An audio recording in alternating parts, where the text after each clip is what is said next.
Hi hello ಎಲ್ರಿಗೂ ನಮಸ್ಕಾರ. ಮತ್ತು ನನ್ನ ಚಾನಲ್ಗೆ ಸ್ವಾಗತ. ನನ್ನ ಹೆಸರು ವೀಕ್ಷಿತ. ನನ್ನ ಚಾನಲ್ ಹೆಸರು ಸಿಂಪ್ಲಿ ಬ್ಯೂಟಿಫುಲ್ ಕನ್ನಡ. ಗಂಟು ನೋವು ಇವಾಗಂತೂ ಈ ಸಮಸ್ಯೆ ಸಾಮಾನ್ಯವಾಗಿದೆ. ಇವಾಗ ಚಿಕ್ಕ ವಯಸ್ಸಿನವರಿಂದ ಹಿಡಿದು ದೊಡ್ಡವರವರೆಗೆ ಯಾರಿಗಾದರೂ ಕೇಳಿ ಗಂಟು ನೋವು ಅನ್ನುತ್ತಲೇ ಇರುತ್ತಾರೆ. ಗಂಟಿನಲ್ಲಿ ಗ್ರೀಸ್ ಕಡಿಮೆಯಾಗುವುದು ಇದಕ್ಕೆ ಪ್ರಮುಖ ಕಾರಣ. ವಯಸ್ಸಾದಂತೆ ಗಂಟುಗಳಲ್ಲಿ ಗ್ರೀಸ್ ಕಡಿಮೆಯಾಗುತ್ತದೆ. ಗಂಟಿನಲ್ಲಿ ಗ್ರೀಸ್ ಕಡಿಮೆಯಾಗುವುದರಿಂದ ನಡೆದಾಗ ಮೊಣಕಾಲುಗಳಲ್ಲಿ ಕಟ್ ಕಟ್ ಎಂಬ ಶಬ್ದ ಬರುತ್ತದೆ. ಮೊಣಕಾಲು ಊದಿಕೊಳ್ಳುತ್ತದೆ. ಚೂರು ನಡೆಯಲು ಸಾಧ್ಯವಾಗುವುದಿಲ್ಲ. ನಡೆಯೋದು ಬಿಡಿ, ಕೂರಲು ಕೂಡ ಸಾಧ್ಯವಾಗುವುದಿಲ್ಲ. ನಿಲ್ಲಲು ಆಗುವುದಿಲ್ಲ.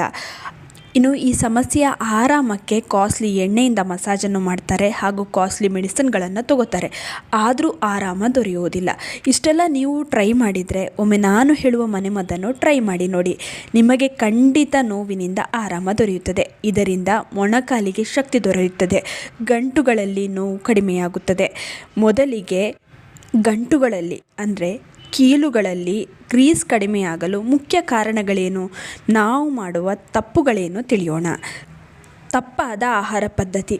ಅತಿಯಾದ ಜಂಕ್ ಫುಡ್ಗಳ ಸೇವನೆಯಿಂದ, ಪೌಷ್ಟಿಕಾಂಶರಹಿತ ಆಹಾರದ ಸೇವನೆಯಿಂದ ದೇಹದಲ್ಲಿ ಕ್ಯಾಲ್ಶಿಯಂನ ಕೊರತೆ ಉಂಟಾಗುತ್ತದೆ. ಇದರಿಂದ ಮೂಳೆಗಳಲ್ಲಿ ನೋವು, ಮೂಳೆಗಳಲ್ಲಿ ಗ್ರೀಸ್ ಕಡಿಮೆಯಾಗುತ್ತದೆ. ಇನ್ನು ವಯಸ್ಸಾದಂತೆ ದೇಹದಲ್ಲಿ ಕ್ಯಾಲ್ಶಿಯಂನ ಕೊರತೆ ಕಂಡುಬರುತ್ತದೆ. ಇದು ಸಾಮಾನ್ಯವಾದ ಸಂಗತಿ. ಇದರಿಂದ ಅವರಿಗೆ ಗಂಟುಗಳಲ್ಲಿ ನೋವು ಕಾಣಿಸಿಕೊಳ್ಳುತ್ತಾ ಇರುತ್ತದೆ. ಇನ್ನು ಮೂಳೆಗಳಿಗೆ ಏಟಾಗಿದ್ರೂ ಕೂಡ ಮಂಡಿ ನೋವು ಕಾಣಿಸುತ್ತದೆ. ಮೂಳೆಗಳಲ್ಲಿ ಗ್ರೀಸ್ ಕಡಿಮೆಯಾಗುತ್ತದೆ. ಇನ್ನು ಮೂಳೆಗಳಲ್ಲಿ ನೋವು, ಗಂಟು ನೋವು, ಜಾಯಿಂಟ್ಗಳಲ್ಲಿ ಗ್ರೀಸ್ ಕಡಿಮೆಯಾಗಿದ್ದರೆ ಏನು ಮಾಡಬೇಕು? ಮೊದಲಿಗೆ ಉತ್ತಮ ಜೀವನ ಶೈಲಿಯನ್ನು ಅಳವಡಿಸಿ. ಉತ್ತಮ ಆಹಾರವನ್ನು ಸೇವಿಸಿ. ಜಂಕ್ ಫುಡ್ಗಳಿಂದ ದೂರವಿರಿ. ಸೊಪ್ಪು ತಿನ್ನಿ. ಇನ್ನು ನಾನ್ ವೆಜ್ ತಿನ್ನುವವರಾದರೆ ಎಗ್ ಹಾಗೂ ಫಿಶನ್ನು ಸೇವಿಸಿ. ಪ್ರತಿದಿನ ಸಾಧ್ಯವಾದರೆ 2 ವಾಲ್ನಟನ್ನು ಸೇವಿಸಿ. ಜಾಯಿಂಟ್ ಪೇಯ್ನ್ ಇದರಿಂದ ಕಡಿಮೆಯಾಗುತ್ತದೆ. ಜೊತೆಗೆ ವೇಗವಾಗಿ ಜಾಯಿಂಟ್ಗಳಲ್ಲಿ ಗ್ರೀಸನ್ನು ಇದು ಹೆಚ್ಚಿಸುತ್ತದೆ. ವಾಲ್ನಟಲ್ಲಿ ಕಾರ್ಬೋಹೈಡ್ರೇಟ್ ಹೆಚ್ಚಾಗಿದೆ, ಪ್ರೋಟೀನ್ ಇದೆ, ಕ್ಯಾಲ್ಶಿಯಂ ಇದೆ, ಜೊತೆಗೆ ಒಮೆಗಾ 3 ಫ್ಯಾಟಿ ಆ್ಯಸಿಡ್ ಕೂಡ ಇದೆ. ಇದು ಮೂಳೆಗಳಲ್ಲಿ ಕ್ಯಾಲ್ಶಿಯಂ ಹೆಚ್ಚಿಸುವುದರ ಜೊತೆಗೆ ಮೂಳೆಗಳಲ್ಲಿ ಗ್ರೀಸನ್ನು ಹೆಚ್ಚಿಸುತ್ತದೆ. ಅರಿಶಿನ ಹಾಗೂ ಒಣಶುಂಠಿಯನ್ನು ಸೇವನೆ ಮಾಡಿ. ಇದರಿಂದ ಮೂಳೆಗಳಲ್ಲಿ ಗ್ರೀಸ್ ಹೆಚ್ಚಾಗುತ್ತದೆ, ಕೀಲು ನೋವು ಕಡಿಮೆಯಾಗುತ್ತದೆ. ಇದನ್ನು ಹೇಗೆ ಸೇವನೆ ಮಾಡಬೇಕು ಗೊತ್ತಾ? ಒಂದು ಪಾತ್ರೆಗೆ 1 ಲೋಟ ಹಾಲನ್ನು ಹಾಕಿ ಇದಕ್ಕೆ 1/4 ಚಮಚ ಅರಿಶಿಣದ ಪುಡಿ ಹಾಗೂ 1/4 ಚಮಚ ಒಣಶುಂಠಿಯ ಪುಡಿಯನ್ನು ಹಾಕಿ ಚೆನ್ನಾಗಿ ಕುದಿಸಿ.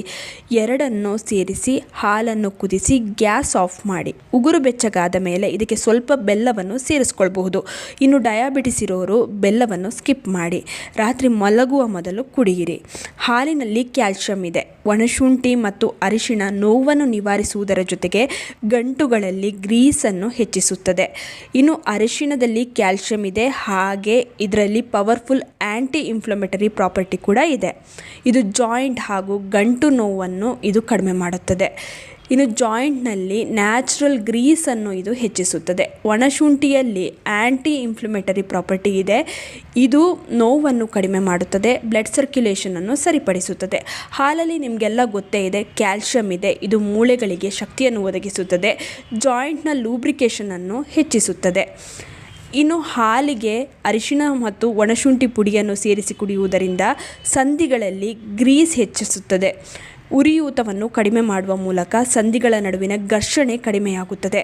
ಸೈನೋವಿಯಲ್ನ ಉತ್ಪಾದನೆಗೆ ಹಾಗೂ ರಕ್ಷಣೆಗೆ ಇದು ಬೆಂಬಲವನ್ನು ನೀಡುತ್ತದೆ. ಇದರಿಂದ ಚಲನೆ ಸುಲಭವಾಗುತ್ತದೆ. 1 ದಿನ ಅಥವಾ 1 ವಾರ ಕುಡಿದ್ರೆ ಸಾಲೋದಿಲ್ಲ. ಪ್ರತಿ ರಾತ್ರಿ ಕುಡಿಬೇಕು. ಉತ್ತಮ ರಿಸಲ್ಟ್ಗೆ ಕನಿಷ್ಠ 6 ರಿಂದ 8 ವಾರ ತಗೋಬೇಕು. ಆವಾಗ ನಿಮಗೇ ಚೇಂಜಸ್ ಕಾಣಿಸುತ್ತೆ. ಇನ್ನು ನೀವು ಬ್ಲಡ್ ಥಿನ್ನರ್ ಟ್ಯಾಬ್ಲೆಟ್ನ ತೊಗೊತಿದ್ರೆ, ಗಾಲ್ ಬ್ಲ್ಯಾಡರ್ ಸ್ಟೋನ್ಸ್ ಏನಾದರೂ ಇದ್ದರೆ ಡಾಕ್ಟರ್ನ ಸಲಹೆ ಪಡೆದು ಸೇವಿಸಿ. ನಿಮ್ಮೆಲ್ಲರಿಗೂ ಈ ಮನೆಮದ್ದು ಉಪಯೋಗ ಆಗಲಿ, ಒಳ್ಳೆಯದಾಗಲಿ ಅಂತ ಹೇಳ್ತಾ, ಇನ್ನು ಈ ವಿಡಿಯೋ ನಿಮ್ಮೆಲ್ರಿಗೂ ಇಷ್ಟ ಆಗಿರುತ್ತೆ ಅಂತ ಅಂದ್ಕೊಂಡಿದ್ದೀನಿ. ಹೇಗನ್ನಿಸ್ತು ಅಂತ ಕಮೆಂಟ್ ಸೆಕ್ಷನಲ್ಲಿ ದಯವಿಟ್ಟು ತಿಳಿಸಿ. ಇನ್ನು ಈ ವಿಡಿಯೋನ ಆದಷ್ಟು ನಿಮ್ಮ ಫ್ರೆಂಡ್ಸ್ ಹಾಗೂ ಫ್ಯಾಮಿಲಿ ಜೊತೆ ಶೇರ್ ಮಾಡ್ಕೊಳ್ಳಿ. ಹಾಗೆ ಲೈಕ್ ಮಾಡೋದನ್ನ ಮರಿಬೇಡಿ. ನೀವಿನ್ನೂ ನಮ್ಮ ಚಾನಲನ್ನು ಸಬ್ಸ್ಕ್ರೈಬ್ ಮಾಡ್ಕೊಂಡಿಲ್ಲ ಅಂದರೆ ದಯವಿಟ್ಟು ನಮ್ಮ ಚಾನಲನ್ನು ಸಬ್ಸ್ಕ್ರೈಬ್ ಮಾಡ್ಕೊಳ್ಳಿ. ಹಾಗೆ ಪಕ್ಕದಲ್ಲೇ ಇರುವ ಬೆಲ್ ಬಟನನ್ನು ಕ್ಲಿಕ್ ಮಾಡಿ. ಹೀಗೆ ಪ್ರೋತ್ಸಾಹ ಕೊಡ್ತಾಯಿರಿ. ಪ್ರೋತ್ಸಾಹ ಕೊಡ್ತಿರೋ ನಿಮ್ಮೆಲ್ಲರಿಗೂ ತುಂಬಾ ಥ್ಯಾಂಕ್ ಯು.